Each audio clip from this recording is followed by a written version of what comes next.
Bonjour, bienvenue dans la saison 2 de Workshop. Je suis avec Alexandre Manco, le présentateur de l'émission Workshop sur jeuxdegolf.tv. On est à Oitavos au Portugal, à 30 minutes de Lisbonne. Écoute, on a des bons joueurs derrière nous parce qu'on est dans le cadre du World Amateur Tour. On a discuté avec des joueurs et souvent on entend le fitting c'est que pour les bons joueurs. Est-ce que c'est vrai? Non, c'est pas réservé qu'aux bons joueurs.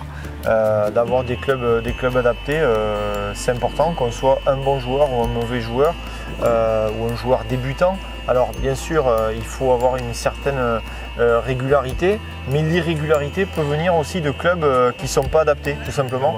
Donc l'idée de faire un fitting, c'est de trouver des clubs adaptés aux joueurs. Et ensuite d'associer à ça donc des clubs sur mesure, c'est-à-dire des clubs assemblés conformément au cahier des charges qu'on a défini pendant le fitting. Si on peut essayer de donner à l'amateur, enfin aux gens qui nous regardent, le vrai bénéfice, est-ce qu'ils vont être ils vont moins dispersés, gagner de la distance, être plus réguliers, plus performants? Finalement, c'est quoi la finalité du fitting? À quel moment ils peuvent le ressentir comme étant un bénéfice pour eux? Alors, tout dépend. On peut des fois aller chercher plus de distance, mais encore une fois, le fitting sert à établir, on va dire, un diagnostic du présent avec donc le joueur et ses clubs, de lui proposer des clubs différents, donc plus légers, plus souples, plus rigides, équilibrés, lourds en tête, pas lourds, etc. Analyser aussi son rythme, est-ce qu'il est mieux avec tel ou tel club, et c'est à la fin qu'on peut déterminer si oui ou non on peut lui apporter quelque chose.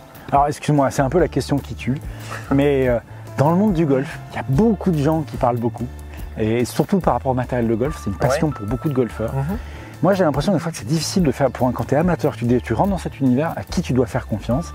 Enfin honnêtement, est-ce que le golf c'est pas encore, il y a beaucoup de choses qui se disent, pas beaucoup de concret et beaucoup de virtuel. Le marketing fait que chez les golfeurs lambda et même les golfeurs professionnels, on est attaché à la tête de club. D'accord.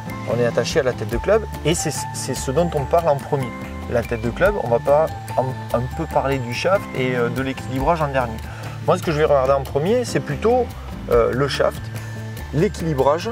Et ensuite, on va regarder la tête en fonction de la qualité de frappe du joueur, s'il cherche de la tolérance, etc. Il y a deux choses. Un, c'est qu'effectivement, moi j'aime bien expliquer ce que je fais. Et la deuxième chose, c'est que je lui montre factuellement les datas par rapport au relevé que je peux avoir avec TrackMan.